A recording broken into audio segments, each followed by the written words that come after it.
What's up, everybody? It is Josh, joined with Tyler. and this is another episode of the Misplay podcast. Yes, sir. Yes, sir. Yes, sir. It has been a couple weeks. A lot has happened in our personal lives Yes. of just being fans of TCG. Yes, in our TCG lives. Yeah, not as exciting as it sounds. But it's been a while, so how you doing? I'm doing good. I'm full. We just had dinner. Had some nice curry. Yeah, where from? From Taste of of Bollywood, Bollywood. I believe it is. Also, do you know there's Bollywood and Tollywood? I've never heard of Tollywood in my Two life. different things. Yeah. I know Bollywood as in the place. Bollywood in is the- Bollywood films. Yeah. not the place, yeah. And Tollywood. What is Tollywood? Tollywood is basically the same thing, but different people. That's as simple as I'm going to put it, because I don't want to say something that's going to come across a little bit sketchy. Or ignorant. Ignorant, yeah. Because someone told me recently, and I don't know how the hell Indian. We ate Indian food. Yeah. So enough of the Indian food talk. This is a podcast where we talk about anything and everything TCG related. Yes. Usually it's just the main three that we play, which is Yu-Gi-Oh, Wixis, and Grand Archive. Yes, well now Grand Archive, absolutely. Yes. So if you guys would have seen the last video to go up, besides the deck build, will be the Grand Archive print and play, Yes. which we've been super excited with. It's weeks late, but we finally got it up. Yeah, personal lives get in the way, but yeah, we've done a single duel before that, duel and a half. So we had one where we had to quit early just because of the time, and then the second one I beat you, and then the first one on camera you beat me. It wasn't even close. And we're going to air our thoughts on Grand Archive. Overall, we're really excited, but there are some gripes we have with it. So we're going to go. This is essentially an episode where we get to go a bit more in depth. Yes. The last episode of the Misplay we did, I think we touched on some brief points, but now we've actually experienced it a few times, and we get to talk about the good and the bad so far. And obviously, it's unbiased. You know, spoiler alert, we love the game so far. Yeah, we enjoy it. We are no way affiliated with Grand Archive. We'd love to be. We'd love to be. We will sell out, but God damn. but yeah, we are enjoying the game. We backed the Kickstarter, and that doesn't mean we would say we enjoyed it if we hated it, we would tell we hated it, even if we backed it. You know what I mean? Yeah. We are enjoying it, but there are some gripes. So should we get into what we like first? Yeah, what we like about it. So, now that we've finally played it, I thought this would be a much slower Western TCG kind of game. It definitely doesn't feel that way. It feels like, whilst it is slower, a lot of this is going to be compared to YuGiOh, because YuGiOh is one of the quickest TCGs there are. And it's the one we have the most experience with. Yes. And I feel like it's definitely not anything close to that speed, but it is quicker than I thought. Yeah, especially when you can actually get some combos going with your... I keep referring to it as floating memory, but it's... It's floating memory, right? Is it called? I believe it's floating memory. One where you banish from your graveyard to the banished zone to pay memory cost. To pay its cost, yep. Yeah, when you can get that going early on, when you don't have all the memory cost you want, you can actually make some plays and it does speed up a bit. But if you can't do that, the game feels like it grinds to a halt sometimes. Yeah, so the really unique aspect, there are a lot of unique aspects about Grand Archive as a TCG. One of them being its resource management. So you use cards from your hand, place them face down in the memory zone, and that's the cost that you pay. So if you've got a card for 2 cost, place 2 cards from your hand, and then you can play that card. Yep. But if you have a card, and I believe it is floating memory in your graveyard, you can choose to banish that card from your grave to count as one of those costs. Yep. So you then only need to use 1 from hand.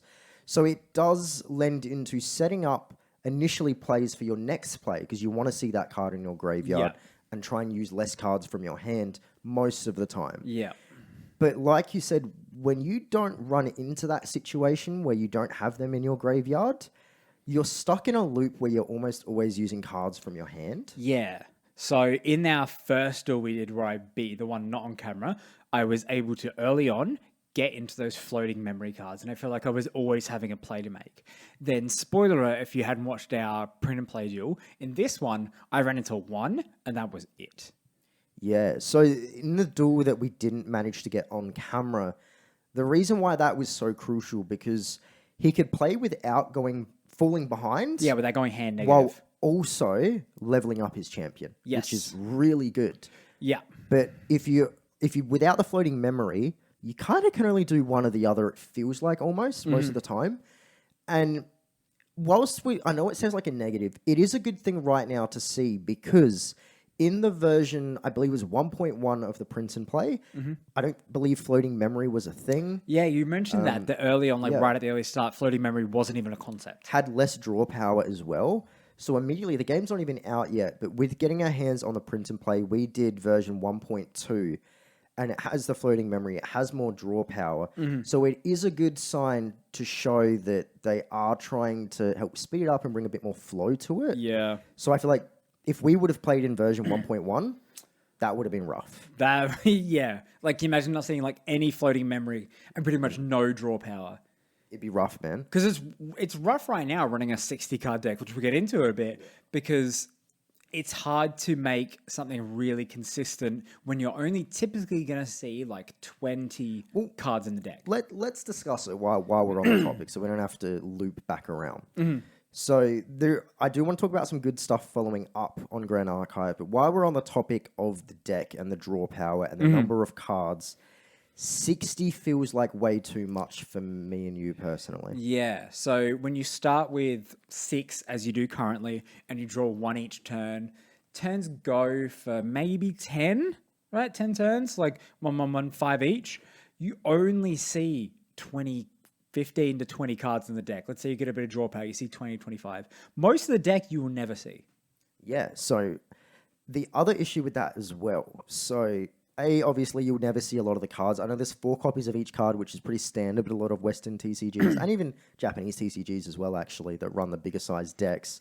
But you run into an inconsistency issue. Yeah. Which coming from YuGiOh, where everything is about consistency, it is a bit of a glare, but not the worst thing. My main issue with the big deck size and leading into its, I guess, memory system, its resource system, is it doesn't allow for a smooth flow of play at a certain point. So what I mean by this is we open with 6 cards. Most cards that you're going to be using have between 2 and 4 cost of normal cards. Okay, some have 0, some have 1. Most that are going to be useful are going to be 2 and 4. Yeah. That means you're going to be placing 2 to 4 cards from your hand, leaving you between 3 and maybe 2 to 3 cards in your hand. Now, it doesn't sound like too much because in the recollection phase, those cards come back. You've got the materialize phase. So not only are you having to sacrifice cards from your hand to make a play, you also have to think about the play at the start of your next turn. So you're going to be left with even less cards to try and get ahead. Let's say I want to level up my champion, and that needs 3, but I only want to use Fireball, which uses 2. I need to play 3, which won't allow me to make any more plays on that turn because I need to get ready for next turn. Yes. And then if you do, say, if you've played 2 cards from your hand for a cost of 2, and then come your materialize phase, you materialize something for 2, you now don't have those 2 cards in your hand. They're gone. They're gone. And it's a TCG where you're drawing 1 card per turn, and there's not a whole lot of draw power yet. And that's where it really, not struggles, but I feel that's definitely where our discomfort at times comes from, because it doesn't flow as smoothly. Because if I make big plays, I'm just kind of left, I've got to draw, but because stuff is generally 2 to 4, I don't have the cards in hand, because I can't use itself as material, obviously. So I just kind of have to, I'll swing for 1 or 2 and pass. Yep. And that kind of ruins the flow of the game a little bit. Because even in Magic the Gathering, which I played quite a bit in the past, it feels like there's always stuff to do because the land stays on the field and they get untapped and you just tap them all again. If you want to start making plays, you don't lose hand advantage most of the time. This is a TCG where you definitely lose a lot of hand advantage from paying cost, from both the cards in your hand and your materialize phase, and hoping your opponent doesn't get rid of anything as well, which they already have those cards in the game. So whilst it is a unique experience, I feel like there's got to be things done to help alleviate the fact that it's a 60-card deck and with its resource system. Absolutely. And a lot of people who may be more familiar with the game than I say, oh, you're just not playing it as optimally as possible. The game should still feel smooth if we're not playing as optimally as possible. Yeah, absolutely. Because we recently uploaded a Wixis duel. Yep. We play Digimon off camera. Yep. We're very new to these. Yep. And those flow very, very well. Yes. The thing Digimon does very well with its card game is you draw a card every time you digivolve. Yes. Which is great. It means you can keep playing without it being excessive. With Wixis, big deck. Well, it's not even a big deck. It's a small deck, but you draw 2 cards. Yes. Because you're doing a lot each turn. And with Wixis, it doesn't run into that. You're forced to use resources, but only draw 1 card. And it's not enough, in our opinion, to help alleviate the fact that you need to use that card basically immediately to keep playing. But because of the way the memory system works, drawing 2 doesn't really work. Because then that makes the materialized deck kind of bogus. Yeah. So it feels like, or maybe they should go down to 50 for the main deck. Maybe more things need floating memory. I'm not sure. I'm not a card designer. I'm not the game designer. But it feels like, in a good way, there's room for improvement. Yeah, like the foundation is there. Like touching on the floating memory thing, when we were talking about Wixis, 20 cards in the deck have I believe it's a life burst. You're only allowed max of 20. And it just means when your security stack or life cloth gets checked, it has an ability. Yeah. You're allowed 20 of them.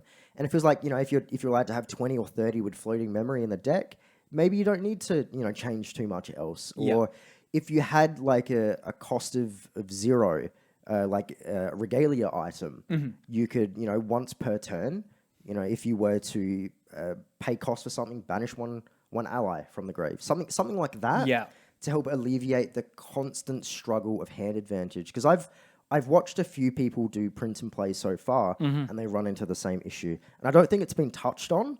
Like you and I are having fun. I love this TCG already. It's just, I feel like this is going to be a bit of an ongoing issue. An ongoing issue where it comes to hand advantage, because you don't want to be down with nothing to do. That's what it felt like during the last 4 or 5 turns of my thing. I didn't have the cards on the field to make plays. I didn't have the cards in my hand to make plays. The only things I was drawing was Library Witch or stuff to stall out the game. It wasn't cards to put me in a better spot. Or if I did, I didn't have the memory to use them. Felt like I had dug a little hole, and every turn that hole was just getting bigger and bigger and bigger, but I wasn't digging it. It just felt like it was getting deeper and I was falling lower and lower. There was nothing you could do. Yeah. And it's because you draw 1 card and you either forced to use that as cost to play something which is basically going to get killed next turn anyway. Yep. Or you don't play anything, but then what's the fun of not playing anything at times? Exactly. So, because like we just played today for fun. We didn't film anything. We played a bit of YuGiOh. You played Altergeist. I played Unchained. Yep. We played a set. And that was one of the most fun sets we've had in a long time. Yeah. Because it was very, very back and forth. Yeah. It never felt like at times I felt like I was in trouble. You felt like you were in trouble. But there was back and forth. There was back and forth, and there was misplays back and forth. Like, it wasn't super optimal. It felt like a good boxing match. Absolutely. It felt like a good boxing match. And I feel like Grand Archive can't have that yet. It's hard to do that. Because obviously the goal is to whittle down the opponent's champion, which obviously it will have 10 health, 20 health, 26 health. It'll keep going up, which is great. I love that system. Yeah. But in a game where the later it goes, generally the less cards you've got in hand. And considering, if you get a level 3 champion who has, Arcane or the Crux element, all of a sudden you get access to your big spells. You don't have the cards for it. Yeah. To use as resource. So I think that's the only thing I want tweaked is figure out maybe the deck size, lower it to 40 or 50 so it's more consistent. We can see more of the floating memory or the draw cards if we want. Or, maybe an additional draw or level 0 regalia items that can allow us to banish something as memory. Something like that to help the flow of the game so you never feel like you're in a pickle. Yeah, or you never feel like you're out of it purely because you tried to make a play. Yeah, I shouldn't be losing because of the mechanics of the game, I guess is the best way to put it. Yeah. Like, obviously, I can't win everything. Yeah. Sometimes you play better or I play better. Right now, it does feel like if I'm ahead, good luck coming back. The print and play, it didn't feel like you put me in a spot that beat me. it feels like I just couldn't make the plays I needed to because I didn't draw in any of the cards to allow me to make plays. And I don't believe there's any searching either. You've got the glimpse, you've got some draw power and the floating memory. They all absolutely help. Don't get me wrong, but I think it's just because the cards in the hand are the resource. Drawing only one card per turn because you're using that resource twice essentially. I don't think it offsets it enough. And we'll see. Maybe for the booster box they come out towards the end of the year. Maybe most of the cards are floating memory. Maybe there's more draw power. We'll see. But again, everything until the structure deck's out is just sort of tweaked. Yeah. They're going to, I assume, constantly be tweaking. Yeah, like this is print and play. It's super, super early. The decks aren't finished yet. Even the art's not finished yet. So I feel like it's good for us to give feedback. And absolutely. Granted, people will disagree. That's absolutely fine. I just, the fact that we both kind of picked up on that right away, hopefully that gets tweaked so it just runs a bit smoother. And just to everyone who may disagree, or agree or disagree, we're going to be back for version 1.3. Yeah, and we'll be here for version 1.4. Yes. We're going to be with this for a while. So it's good that we voice our opinions and our thoughts. Now, if someone from the dev team sees it, not likely, but they have seen one of our videos before. Yeah, yeah. They commented on it. If they do see it and they have had similar people say similar things, perfect. It's just another voice in the box. You know what I mean? Like, I guess something great I want to say about Grand Archive is I love the materialized deck. Yes. I think it feels like an extra deck in YuGiOh. I like the idea of paying my cost now for a thing next turn. I have to think ahead. I like materializing. I like the not reconnaissance phase, the recollection phase. I always screw that word up. But I like that, you know what I mean? And then you draw, then it's your turn to do whatever you want, whatever order you want, whenever. Doesn't matter. Yeah, and the thing I like as well, so we're just playing with print and play starter decks. Yes. Bone standard, nothing special, nothing added in to tweak it. And I can already feel there's a big difference. Like when Pokemon was starting to be a thing, structure decks kind of felt the same. It's the same, like even the early Yu-Gi-Oh decks, the early Digimon decks, they kind of felt the same for the most part. The second wave of stuff's obviously better. But I can already tell, like, for example, I'm manifesting weapons for my champion. You're manifesting, different items. They do different things. You don't use them to whack me. You use them to cast spells. And I think that's a really fun thing to see because it plays on theme, and we're very much about being on theme with things. And it feels good to say, like, at some point, if I'm playing Lorraine, which is a warrior deck, Lorraine uses regalia weapons. Okay, at some point, theoretically, with the booster box and the new sets, I could find better weapons. Yes. Or weapons that suit a different play style. Yeah. And you can do the same with Ray. I'll get different tomes, different staffs, different whatever. And for when there are different champions, different elements, right?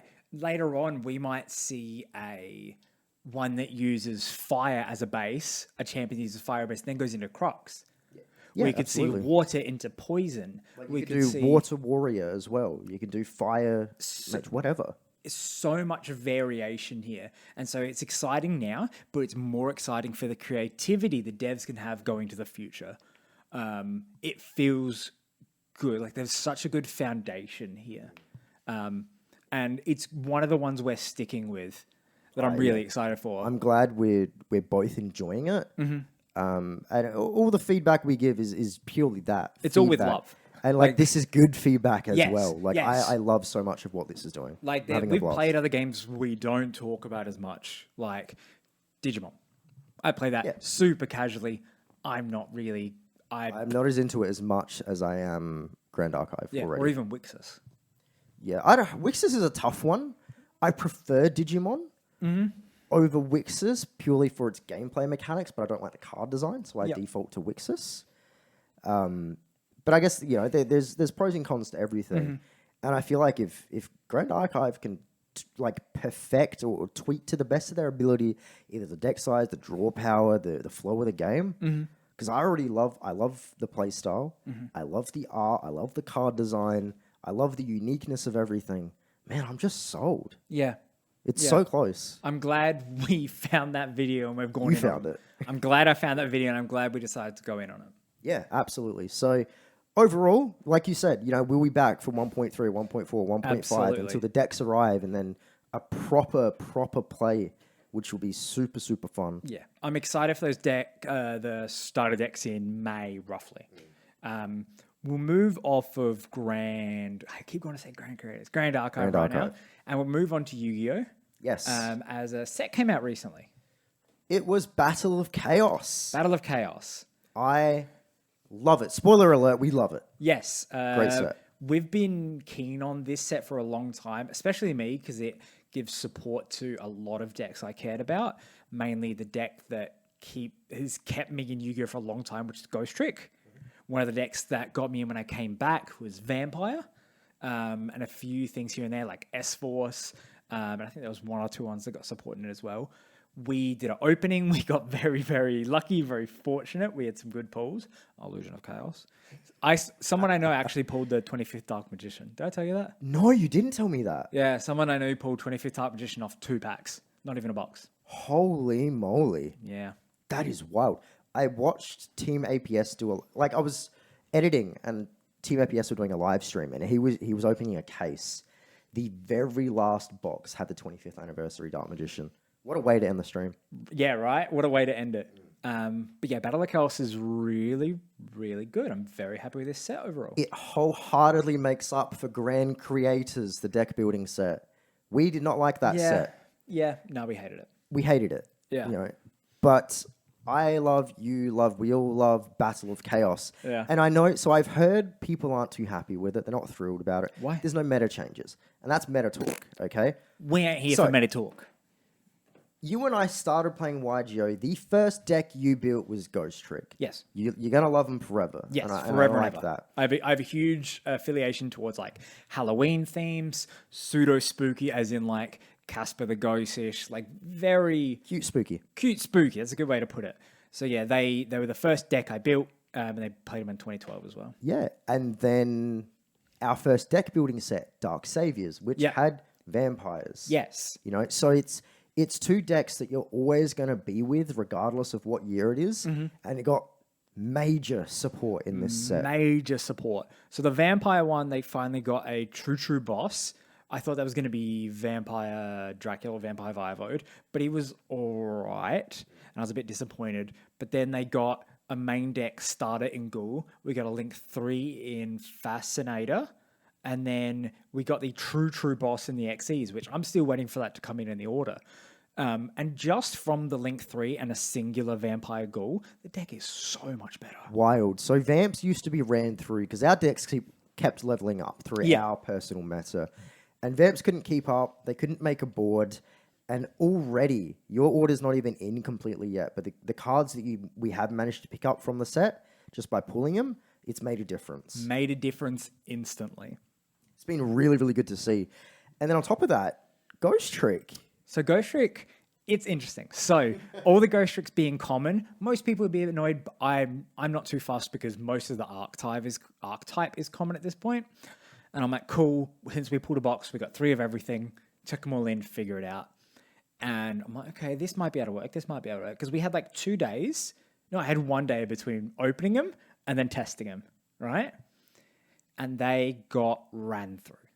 Wasn't even close. And I was playing a bad deck. Springens, pure Springens. And Exosister. And Exosisters. Well, the build wasn't even finished. Yeah, and they got run through. And I'm like, okay, just one showing. Kept going. Kept getting run through. I'm like, okay, well, this is really disappointing. This card sucks. Like, especially their trap card, Ghost Trick or Treat. We're like, this card freaking sucks. It's a negate that you get an out for 2k life points. What's that going to matter? And I left that day kind of dejected, kind of feeling really disappointed that it's going to be back on the shelf. He'd been waiting for this for almost a year, by the way. Yeah, I think it was 6 months from they got announced for Japan, and waiting for good support for them for over a year. And then I went home, I was doing the dishes, and I'm like, fuck this. I'm going to figure it out. I don't care if they're not going to have to be amazing. I'm going to make them consistent, because I was in shit. Like, they weren't even being consistent. And I just went the most bare bones. What's my combo? And how do I get to it? And how do I wall up? Iteration. And then I'm like, I called you. I'm like, jump on EDO Pro. I need to test this right now. I ran Springens again. Same I deck that Spriggans ran again. through it. Spriggans had run through Ghost Streak just before. And what happened? Springens could not do a damn thing. I clamped you Couldn't up. do it. Did a full set, nothing. Nothing. Couldn't do it.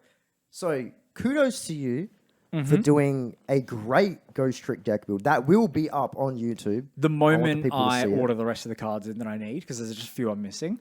But I feel like I can now do 2 interruptions per turn and just wall up. Possibly 3 interruptions And per it turn. doesn't sound like much, but it is it's pure Ghost Trick. This by is the way. pure Ghost So, Trick. The only extra deck monsters I run are Ghost Trick. And in this build, the only main deck monsters I run are Ghost Trick. This is the closest to a pure Ghost Trick build you will ever see. And I can get 2 to 3 interruptions per turn. Wild. I'm super excited for it. It is good to see that Ghost Trick and Vampire got support. Yeah. S4's got support. We're yet to see how that integrates. We haven't had time to Because really... we haven't really pulled the cards. We pulled one of them and then the common, but I'm waiting to get them all in to really test it. I feel like there was another deck in that set that I've gone in on. That you did. Yes, a brand new one. TCG exclusive. Warrock, baby! No, That what is is it? What old is it? color. This is Libromancer. Libra. Oh, yeah, the Ritual, the new Ritual deck. Yes, I've never played a Ritual deck before. I've never been that keen on them. There is a plethora of Ritual support at your disposal. Yes, there is. So we pulled a cup. We put like one of the Libromancer cards, and I've ordered in a bunch of them, just based off selling old decks, which we'll get to in a bit. We'll have our good farewell to old decks. But Libromancer, I'm excited to finally play a Ritual deck. Apparently, one that is super, super consistent. As for firepower, we'll see. Ritual decks generally struggle. Obviously, Drytron is the exception. Yes. You know, they're absolutely wild. But I don't know how to feel about Libromancer yet. There have been some other cards with other support which has come into play, which has been really exciting. Like, Mutant's got 1 card. I love Mutants. Yep. They're one of my favorite archetypes. Yep, they've been good for a while. They're really underrated. They got Mutant Mutator or Mutant in the TCG. I don't know why it wasn't Mutant Mutator in the OCG. But that card single-handedly raises the consistency of that deck with 3 E-Tellies in the deck. That deck with 3 E-Tellies, with a singular E-Telly, was already pretty consistent. With 3 E-Tellies, it was incredibly consistent. With 3 E-Tellies and Mutant, Wild. because that deck has crazy firepower. We played this today, and it is brutal. Yeah. Brutal. I played Magistus, probably for the last time, and I got out a good, what I consider was a pretty good lock with Daimon on the field. Yeah, so with Daimon, if whatever extra deck monsters he has attached to him in the spell and trap zone, I can't activate monsters with that same card. So Xyz, Synchro, Link, I can't use those effects. Yeah, and I had a fusion attached, and the only extra deck monsters you have are fusions. And with Mutant Ultimus, your boss monster is typically the negate, the one you want to get into pretty quickly. I didn't get a single one out, and I didn't need to. You expertly walked right through me. With just main deck monsters. With just main deck. It felt so good, and a lot of that is just due to Mutant Mutator. Incredible. It's so good. I'm super happy that 1 card, like very rarely does 1 card change a whole archetype that we play. Yeah. This is it's leveled it up entirely. And it's crazy because this deck was also very, very good prior. Didn't need support, right? Because Mutants have been running through a lot of our decks, right? It was fairly high tier within our tiers. But God, that's a good deck. Like right now, Mutant's probably mid to low B tier in our thing. With Mutate, if it keeps doing what it does, Could go to A. could go to A. Yeah. You know, and that's up there with Virtual World, Sky Striker, Dragon Maid, Live Twin. You know, it's decks which are played a lot in the meta, obviously with meta builds, but it's up there. It really is consistent, and it has negates, it has searches, it has special summons, it has recursion, and it has firepower. If anyone watching this is interested at all in Mutants, this is your chance. They're a cheap archetype. Super, super cheap. Super, super cheap. And they're super, super good. If you've thought about it at all, just buy it. Just buy all the cards. The most expensive card is Ultimus, and I think I see him for like $4. That is fucking dirt He cheap. used to be $9 to $10, and no. when the set first came out, MO5 and ST46 were $25 each. And now they're less than $4. Yeah. I see him every now and then for $2-3. If you're interested casually or even competitively, this deck could probably work competitively. It did have a quick run in the OCG for a bit when Mutator first came out. So has potential, man. I love it. 100%. Look into it. I think it's a really undervalued and underappreciated archetype. What other support did you get in Battle of Chaos? Support? I don't think I got much. I mean, I am building a new archetype, Dinomorphia. Yeah, So exactly. I am super into weird gimmick decks. Like I love Sky both are. Striker for the fact that you run 3 monsters, 37 spells initially. You know, that's super fun for me. I liked Eldritch because I ran it with 3 Eldritch and just traps. Yeah. That was fun, and obviously everything's changed since then. My Sky Striker build will be going up shortly with a Raigeki at 3, but I love Dinomorphia, and the build I want to do, if I can, is just 6 monsters and traps. And I want to see how far I can take that because it's genuinely just a fun gimmick. And it's one where I can constantly do stuff. I don't think Dinomorphias are going to be great, I'll admit, especially until Dimension Force comes out. Not every deck we have, and we've said this, needs to be A or S tier. We are fine with B, sometimes C tier decks. Yeah, absolutely. A lot of our decks are C tier and they're extremely fun. Exactly. And I feel like Dinomorphia is definitely going to be a fun deck to play in C tier. You know, at its absolute peak, if I want to do the money, maybe it goes to B. I think there's just too many cons to it to go to B. Yep. For the fact that, you know, if I don't have the right card in my graveyard at the time, you could swing for game because I will have 10 life points. Yeah, I could Sparks you to death. You could legitimately Sparks me to death. That's Yeah. terrifying. Don't do that. Like, can you imagine if Dinomorphia somehow demolishes our meta? Sparks is a staple at that point. That wins you the game. Cauldron of the old man. Children of the Old Man. Fuck, that would kill me. Well, like the live twin, every time you summon, you take, was it 200 damage. So I do have, there are traps in the graveyard where I can banish it. I just need to banish 1. I take no more effect damage for the rest of the turn. That's good. The issue is, in terms of battle damage, I banish counter traps, Dinomorphia counter traps. They prevent 1 battle damage. Instance of battle damage. Yes. Yeah, okay. And that's where I've realized it comes into play because I don't generally fill my graveyard up with counter trap Dinomorphia cards. It's generally the normal kind. so that's where I feel like I really, You could summon something with 500 attack if you've wiped my board. Just one cheeky Sparks, man. 1 cheeky Sparks. I'm screwed sometimes. Yeah. So who knows? Like, but I'm super excited. I love the glad. gimmick of them. I'm glad. Did you have any other support? Do you want to start getting to the new decks we've been building? Let's go into the new decks. Oh, do you want to start? Because you did mention Dinomorphia. I am building, finally, with your help, kind sir, my water deck. Yeah. My Mako Tsunami. It's nothing like Mako Tsunami. So this is probably water deck version 4? Yeah, 3 or 4 for sure. Yep. So you've been building a version of a water deck on and off for a long time, and it's always sucked. Always sucked because I haven't been strict enough with it. Yes, and you've gone down the synchro route. Yeah, the Synchro route with like the white aura cards, they've been fun. I had the Daedalus cards in the main deck. I had a lot of the Umi support. Yeah. And whilst Umi's getting good support down the track, I believe come Dimension Force. No, not Dimension Force, the Legendary Duelist thing. It sucks. It was always bad. Horrible. Like D to E tier. It was horrible. And your water deck inspired my insect deck. And with the B Trooper support, It's it now has- become B-Trooper deck. yeah, but it's really good. It's consistent. It has a lot of firepower. It has negates, has searches, special summons from the deck. Like, who gives a shit? It's a really good deck. And I feel like finally, with a plethora of different support, so I'm running some Ice Jades, I'm running some Shark cards, running some generic Water cards, generic Water Xyz cards. It's an Xyz based deck. Holy moly. You're finally in a happy spot. Kragen's real. I've been testing an EDO. I'm waiting for the cards to arrive as we speak. I feel like this is genuinely going to be, like a B-Trooper situation where this can keep up with our meta again. And that's a bold claim. Like, I'm genuinely confident in saying it'll keep up with our meta. Interesting. That's such a big claim. I found it's an archetype, and granted, going against Not really an archetype, more of a type. Yeah, sorry, not an archetype. A deck, a build.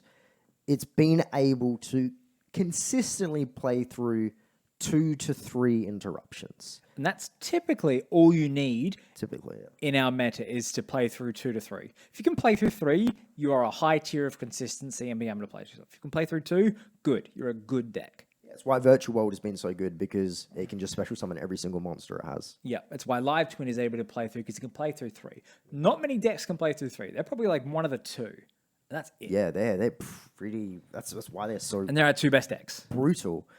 And yeah, like I feel like my water deck based around Kraken Spawn is going to be a very exciting deck once it comes to fruition.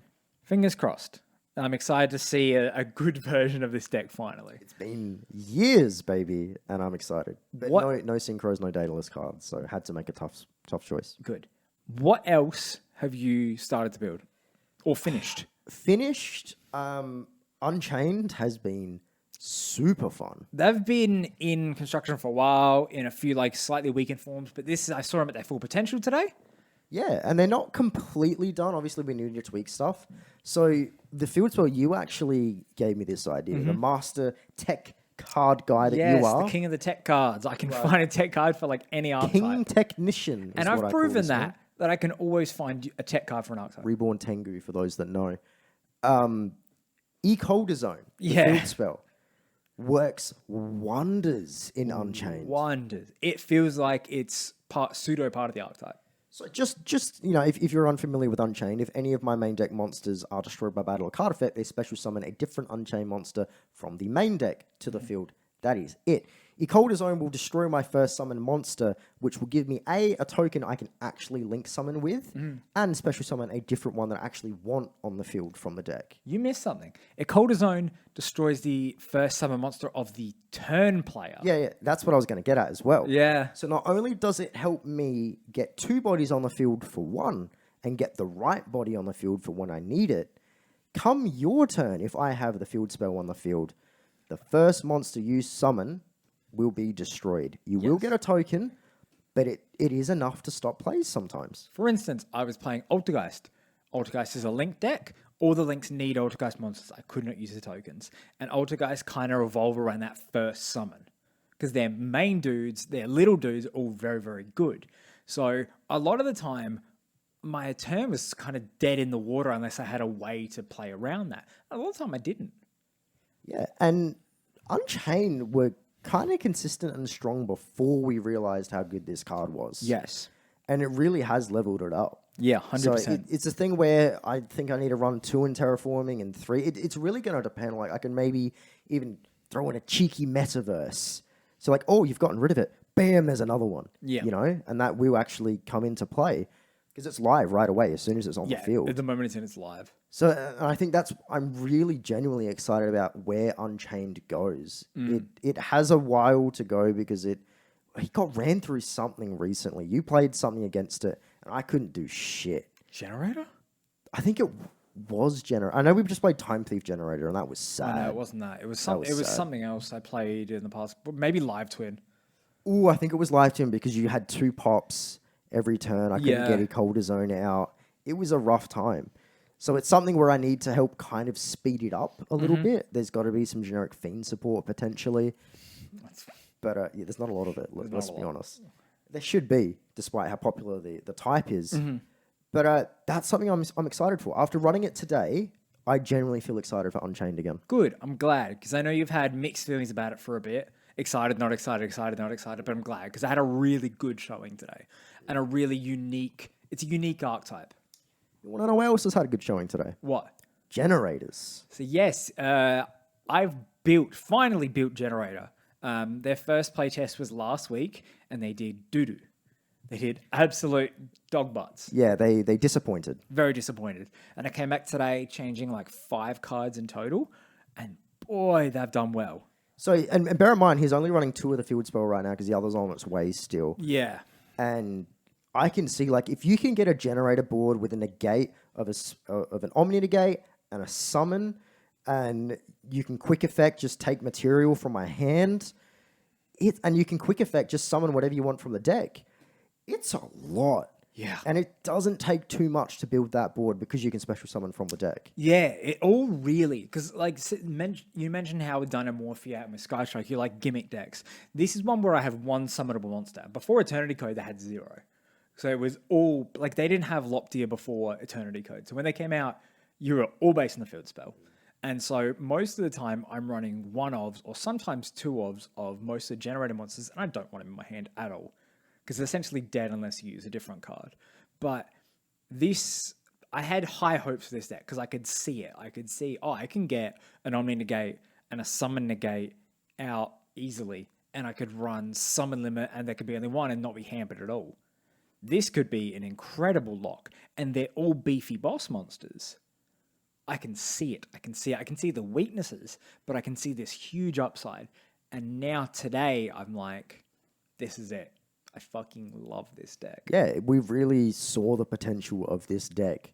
And bear in mind, it is pure and it's scary. Yeah. Like, I can see this. If you can be super strict with it, hash out its inconsistencies, I can see it being a very big threat in B. Yeah, I could see it going top of B. It'd be hard for it to go to A without some support. It's probably due for some support soon. A really good trap card I'd love. Because I don't think any of the trap cards are very good. Maybe, except for boss. The Metaverse one. The Metaverse one, yeah, that's incredible. But apart from that, I didn't see many of the trap cards being that good. We've come a long way, because you know what used to be King of B? What? Have a guess. An old deck. King of B was Mathmech. Mathmech. Pure Mathmech. Yeah. Garbage now. Do you reckon? Cannot. I'm try and play, I'm like, this does one thing only. Yeah. And if you've got a boy in defense position, well, I can't do any damage to you. It's like, it's based around the battle phase. And Yeah. we saw what happened with Warrock. It's a similar situation. It's more consistent, obviously. But that used to be King of B. Yeah, they were used to be the, at every point of B, there'd be a hurdle. And then it was struggling to win in C, and then eventually I put it to the side. Yeah. Like, we've come a long way. You're like, our B tier stuff now would destroy our A tier stuff if it was the same build. In a heartbeat, in an absolute heartbeat. Very happy with how generators have run today. I have built a couple decks since last time. I mentioned Libromancer. I did buy Mayakashi from you. Yeah, I had a versus Lyrilisk today. Yeah. If you think that's a bad matchup, it is. It wasn't even close. Wasn't even close. I had no interaction. And Mayakashi right now feel a bit weird. They feel a bit stagnant. Yeah, so your experience with Lyrilisk is basically my experience every time playing Mayakashi. I didn't like it because I just felt like there wasn't a whole lot I could do. I could synchro summon till I don't like the synchro mechanic anymore. It's all you do. Mm-hmm.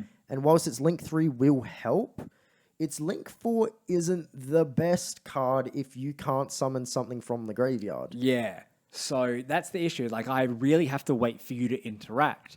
And I don't have much. Like, it feels like I'm a counterpuncher that can't throw jabs. I literally have to wait for you to react. Riff a bit, because there is a trap card. I know the that's trap being scored. card. Do you know its exact effect? I know the rough effect. I'll get the exact effect. Okay. up. I'm going to search right now. So I'm going to end up changing the build of Mayakashi a little bit. I want to turn it to forcing, like, literally load up the graveyard as quick as I can and go a lot of summoning from the graveyard. So I'm going to do 3 Book of Life and Monster Reborn and Call of the Haunteds. I want to try and bring out the one I need for that moment. But there is a very good trap card coming. Bonkers. This makes them really good. Artifact Scythe look like a shitty card. Yeah. And Artifact Scythe is busted. Tribute 1 Mayakashi or Shiranori Synchro or Link monster. Mm-hmm. Neither player can special summon monsters from the hand, deck, and extra deck for the rest of the turn. So that's it. Your Apart from the graveyard is still live, Yeah. but I am locked out of everything Except for the graveyard. except for the graveyard, which, if you're doing this at the start of my turn, my graveyard's dead anyway. Yeah. It's bonkers. It works similarly to like a Harpy's Featherstorm where it's like, you're going to have to pass. It's just insane. Like, yeah, it's a full pass. And this is where, because going first, right now, it's just set up your synchros, hope I do something. Hope you interact in the way I want. Because with Now you're Lyrilisk, you were interacting the way you wanted, which means I didn't get to play. This changes my Akashi. It's going to level it up. I believe you can search. Yeah, you can search my Akashi cards. You can search with it. return. Yep. It's just damn good. Yeah, so between that and me changing the build to activate, because if you don't know my Akashi, the synchros all have effects from their special summon from the graveyard. So I'm essentially going to try and load it up and then bring out the certain one when I need it. And that's the way I'm going to treat it. Like I'm just going to, each spell card, like the monster board is, I'm going to activate this effect and get a body. The Book of Life, I'm going to activate this pop and get a body. You know what I mean? Otherwise, it's just too boring.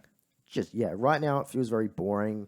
Does the same thing over and over again to no avail. Yeah. But yeah, this trap card is going to change it, and it's Link 3, obviously. It's good. It helps.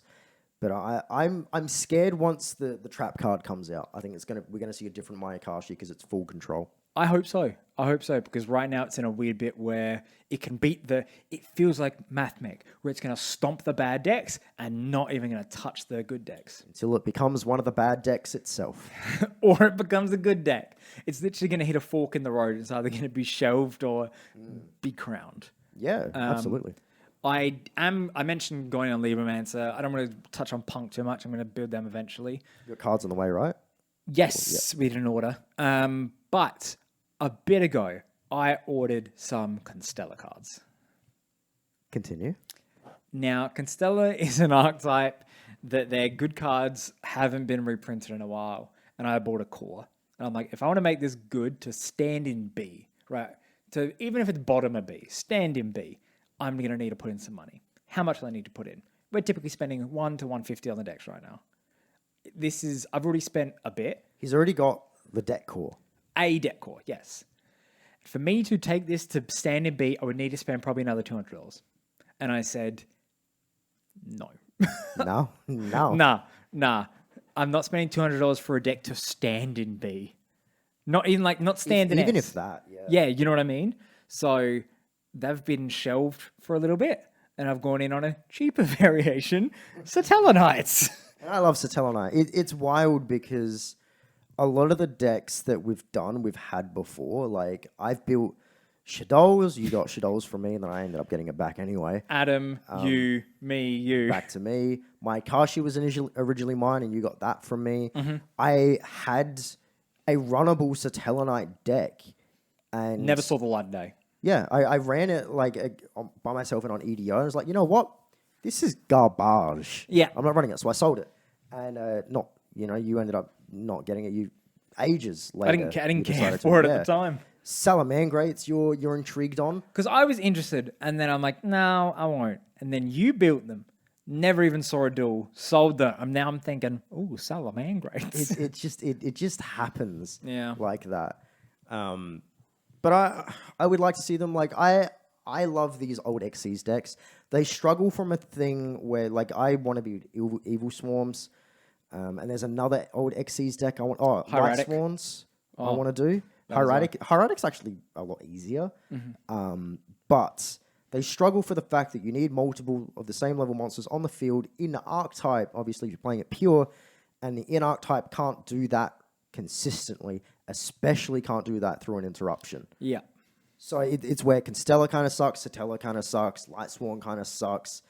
And it's unfortunate. You know, like playing Exo Sister, because I built that now and I'm quite happy with the build where it is at the moment, I can play through an interruption or two and still make a board. Yeah. And that feels good. Definitely wasn't happening with Evil Swarm.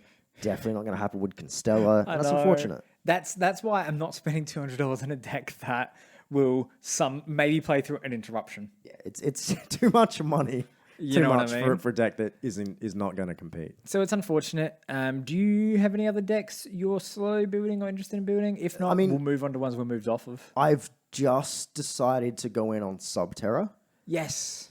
That I'm excited for because obviously Guru Control was fun. The only reason I'm going in on Subterra is because generators have big boss bodies and Subterras have big boss bodies. Legit it. That's it. That's all it took. And surprisingly, kind of cheap for the most part. Most of it's common. The most of the expense came from the field spell, like Generator. Cost me like $30 a copy. Yeah. It's a lot, but I think it's fun. It has an Omni Negate in the hand. I can keep searching it every turn. I can get it back. And it's a cool flip deck. Like it's just kind of like they're always burrowing underground. And boop, I'm a big boss Yep. body. What's Yep. up? It's neat. It's neat, and I'm a fan of it. So Absolutely. that's probably the newest one. That and Dynamorphia I'm really trying to build at the moment. Should we go over the decks we've moved off of? Because as we always build some, we always move off of, whether we sell them or just unsleeve them. You've definitely got more of the decks that you've moved off of recently. Yep. I'm trying to think what I've moved off of recently, and I think it's been a bit. I move off of more because you always keep more than I do. It's hard for me to let go. I'm a sentimental You've chap. got like 25 decks currently, and I've got around 8. So I have recently moved off of Burning Abyss.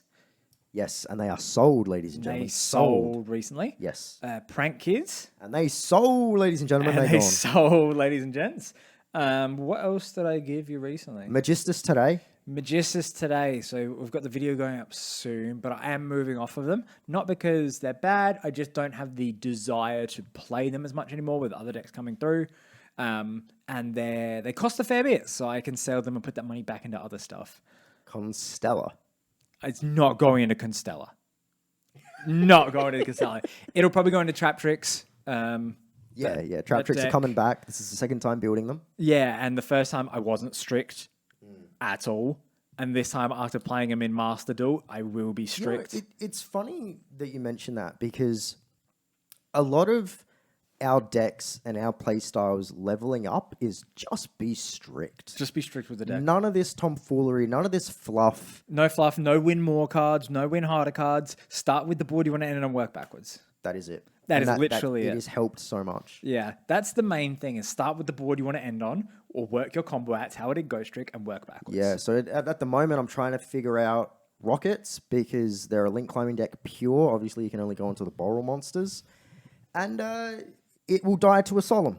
Yep. That is all I'll say. A well-timed solemn. Yep. So I've got to figure that out. So I feel like I gave you one more deck.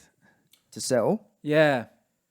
Prank Kids, BA, Magistus. You know what? I'll go on our eBay right now. Yeah. Should we link our eBay below if any of the fans want to buy any of our decks? Oh, that's if I can be bothered. We'll link it below. A little pop-up I'm kidding. here. But yeah, we sell decks I've moved off of. So if you're thinking about it, Josh has got a Dogmatica deck up.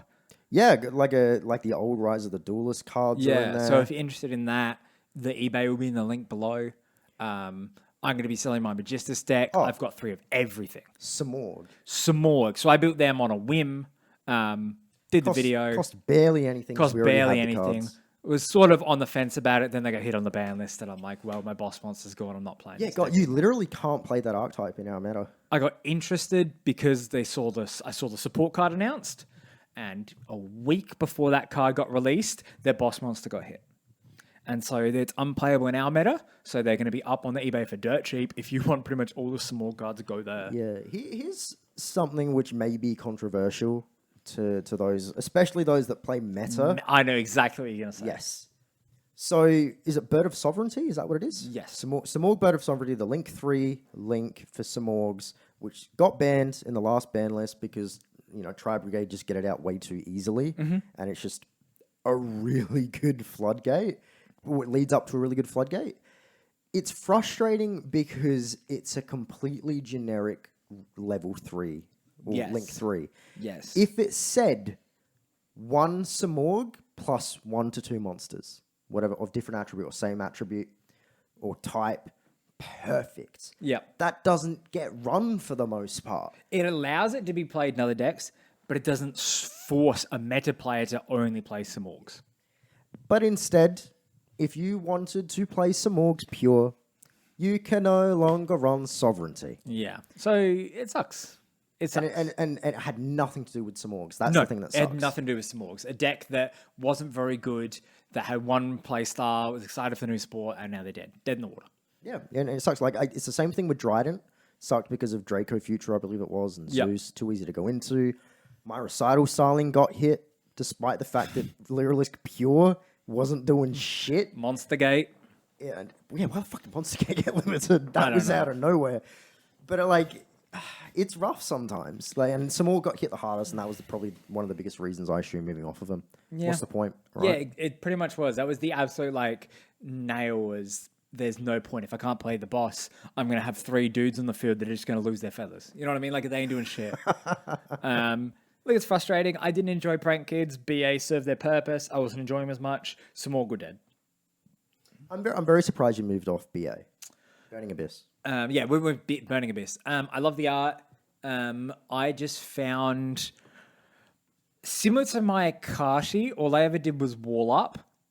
BA have a bit more firepower, as a bit more I'm in control. But I never felt an overwhelming joy when playing them. And we're just being strict. If you don't love the deck, you move off of it. Yeah, like realistically, probably not going to stick with Dinomorphia. Probably not going to stick with Subterra. Yeah. But a lot of the decks I now run, I plan on sticking with.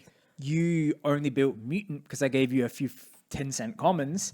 And at the start, you're like, I probably don't think I'll love it. Playing them more, you adore it, right? I knew I wasn't going to stick with BA after a bunch of duels. I knew I wasn't going to stick with Prank Kids. Like, ones I knew I was going to stick with. Dragon Maid, Live Twin, Altergeist, Ghost Trick, Vampire. I know I'm sticking with them for Aroma, they've been unsleeved, but the moment they can support, they're back. Even Rika, like, they're unsleeved, but I'm never selling Rika. That's like me and Springens, baby. Yeah. Never moving off of them. Spriggans versus Rika, the duel no one wants to see. That'd be a fun live duel. We can do it. Like, I mean, it I have to doesn't count towards re-sleeve anything. Rika, That's fine. We got loads of sleeves. I guess. Is there any others you've moved off of?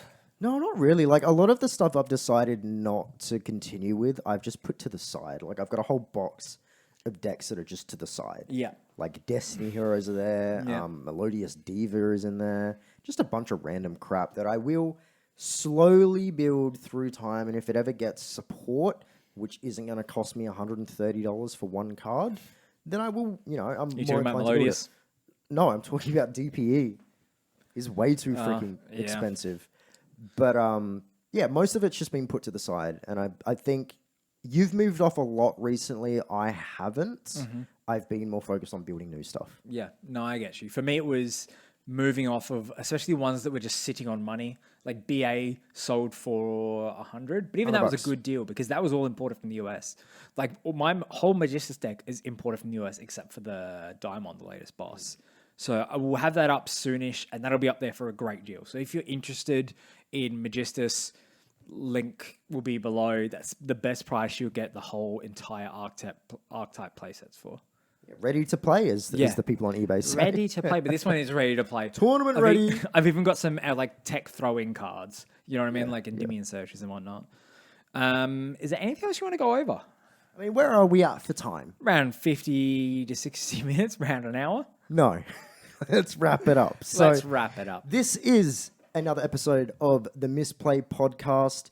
I hope you guys have enjoyed all of the content we've been putting out recently. It's been a lot of different stuff. We've had deck builds, we've had live duels, we had the print and play. Go watch our 5-minute deck builds. That is the best editing on the channel. I've watched each of them like 2 or 3 times. They are super fun to do, and the editing is really good. It takes me days to edit. Please. Yes.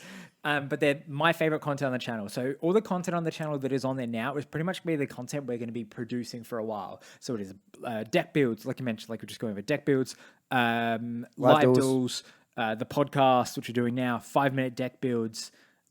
And occasionally I will ramble. An occasional ramble.